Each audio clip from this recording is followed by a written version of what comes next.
Hello everyone. Today we'll be learning about Pearson Square Method. So, Pearson Square Method is basically used to calculate blending or mixing ratios of different food ingredients or different chemicals to achieve a specific composition or specific nutritional target in food products or in some other chemicals or mixtures also. So basically what that means is we have two food products with different composition, and from those two we are going to mix them in such a ratio so as to produce a product with a specific composition.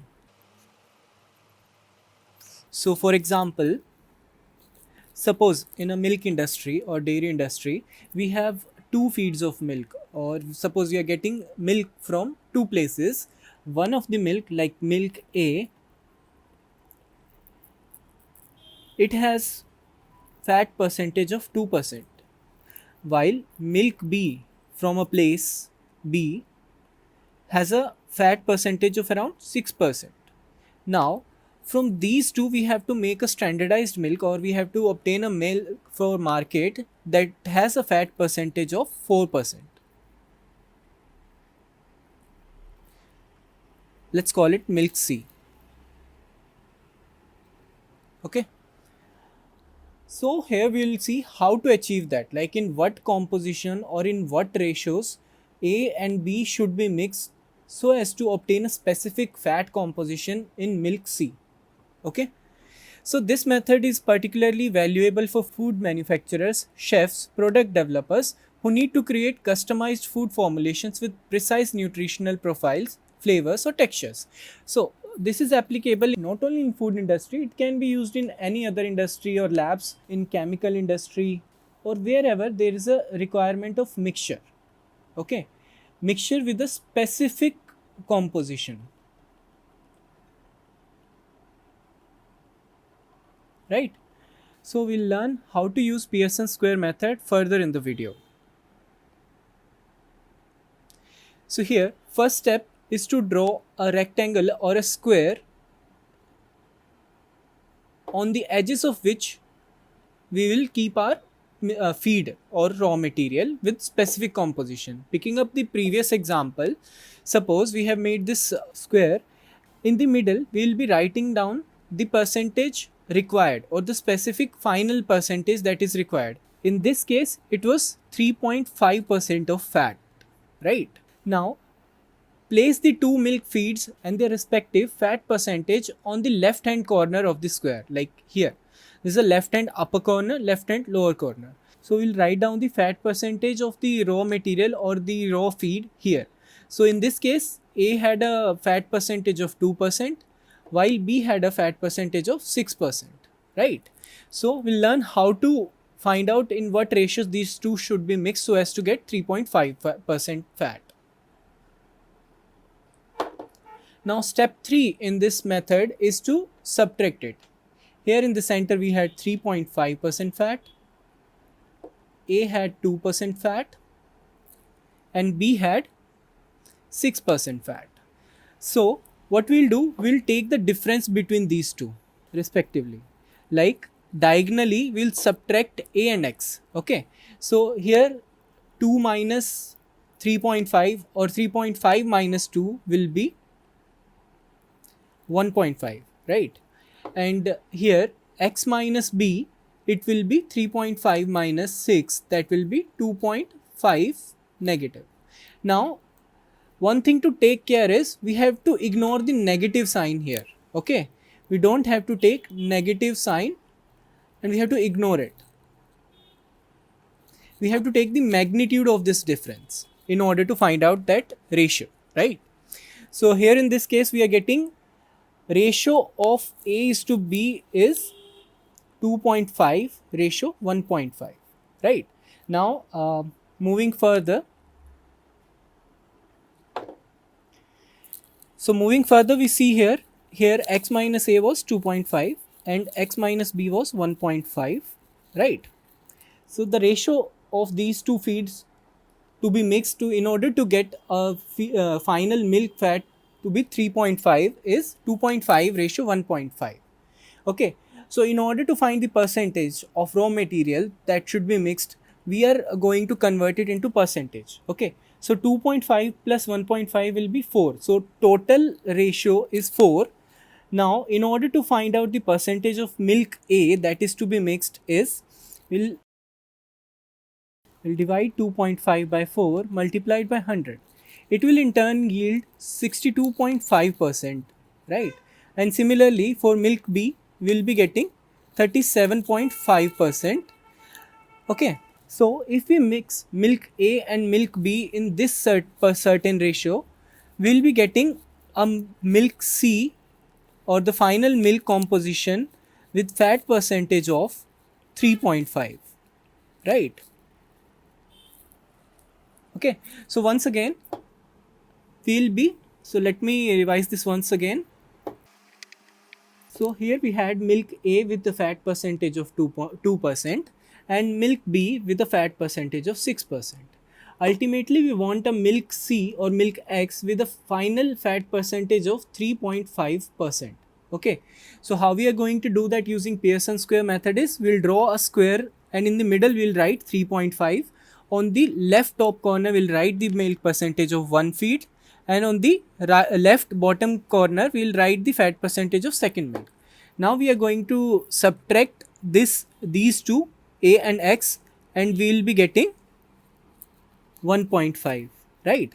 And similarly we'll be subtracting B and X and we'll be getting 2.5. Again we have to ignore the negative sign. Okay, so this is the final ratio actually, 2.5 ratio 1.5. That is, milk A is to be mixed, milk A and B are to be mixed in this particular percentage. If we simplify it, we'll get 5:3.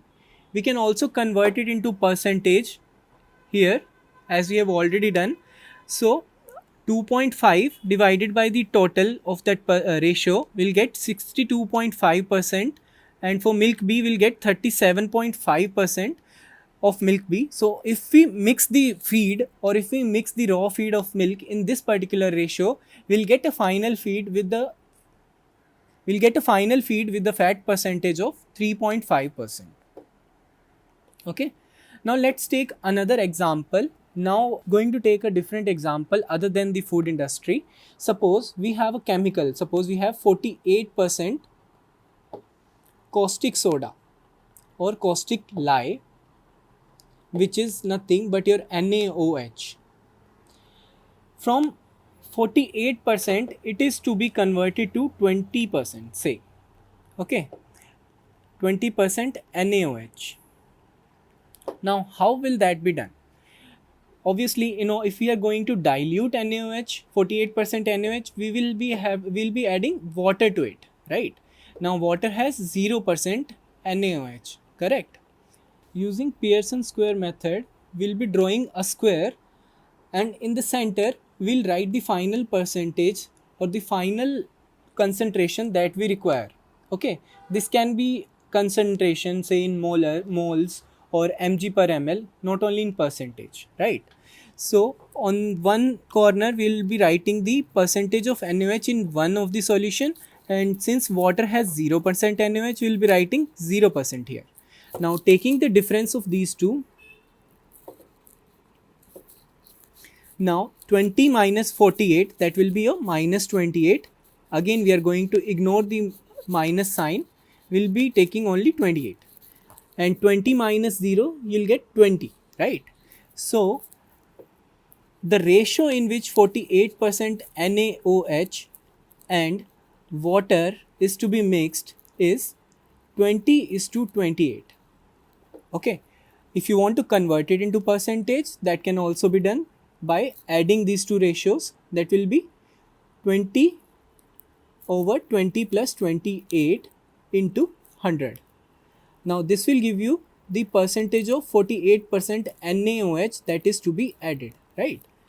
So calculating this, 20 by 48 into 100, you'll get 41.67%.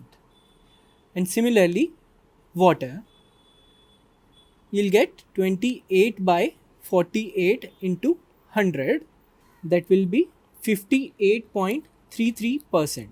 Okay, now let's take another scenario. Suppose we had been given 100 liters of caustic lye or 48% NaOH is to be diluted and made into 20% NaOH. Okay. Now how much water should be added? Now we have to find out the volume of water to be added into 100 liters of 48% NaOH in order to make it to 20% NaOH. Okay. So how will we do that? Since we know 48% NaOH is your 100 liter. Okay. So that means in this ratio, if we see, this 20 corresponds to 100 liter. Right.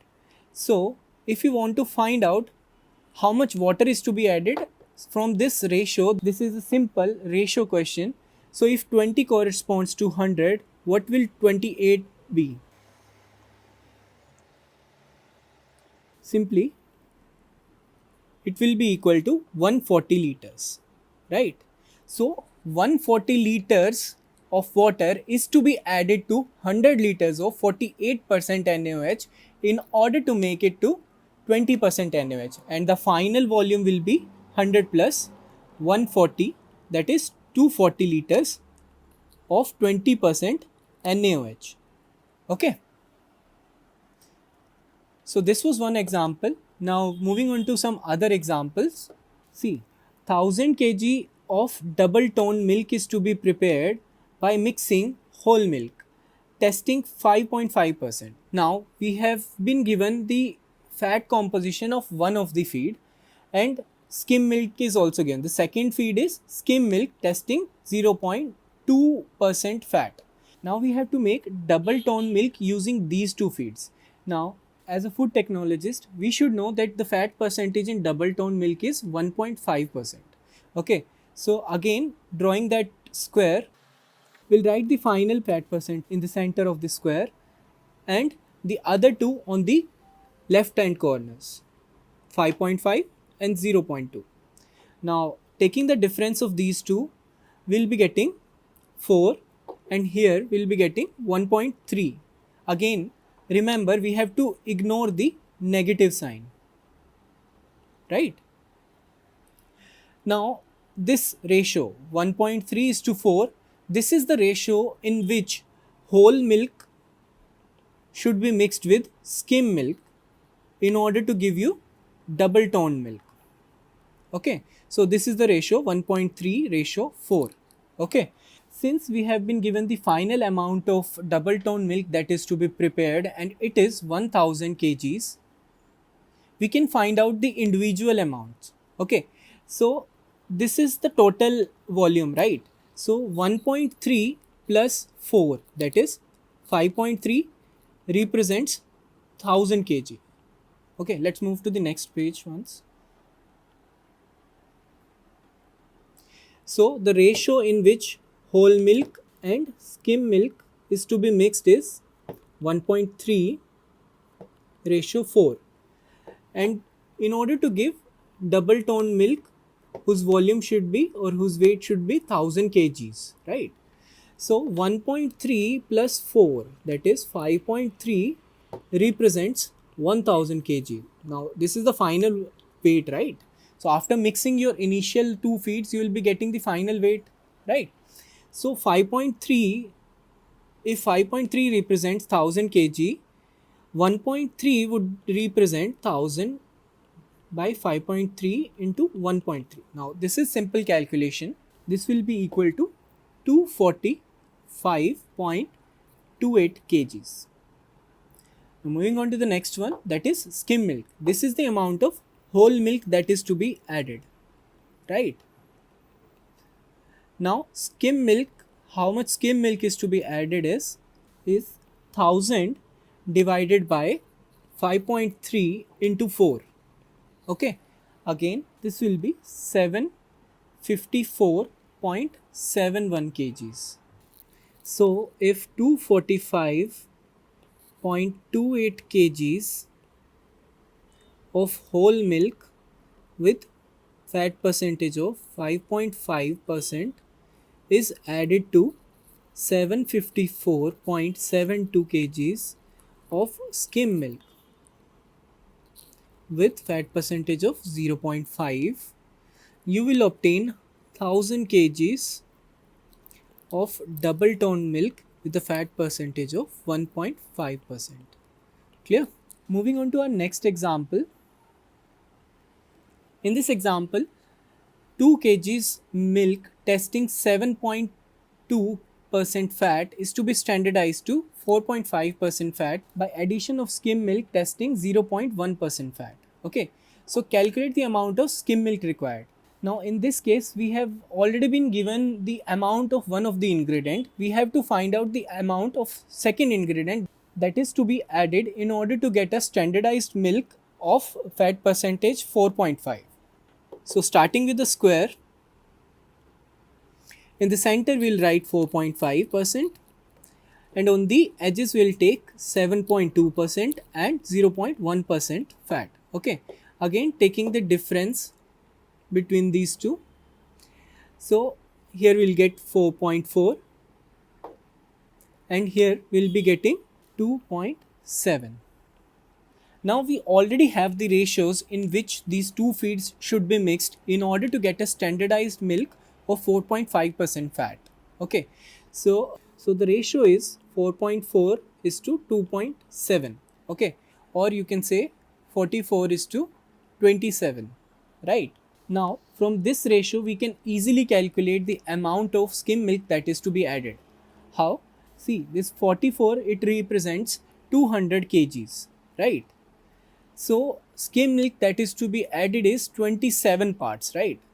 That is, both these milks, that is 7.2% fat and 0.1% fat skim milk that is to be added is in ratio 44 parts is to 27 parts. Now 44 parts represent 200 kg. So 27 parts would represent 200 by 44 into 27. That will be equal to 122.73 kgs. Okay. So finally, if we add 122.73 kgs of skim milk with a fat percentage of 0.1% fat to whole milk, to 200 kgs of whole milk with 7.2% fat, you will finally be getting a standardized milk with a fat percentage of 4.5% fat, and the amount will be addition of these two, that is 322.73 kgs. Okay, that's all in the video. Hope you have learned how to use Pearson Square Method. You can also apply this Pearson Square Method to any other ratio, proportion or mixture problem. For example, mixing of chemicals, mixing of protein feeds, or even animal feeds. Like if two different animal feeds are to be mixed in order to get a particular amount of protein in the final feed. So you can use this Pearson Square Method to obtain the ratios in which those feeds should be mixed. Thank you.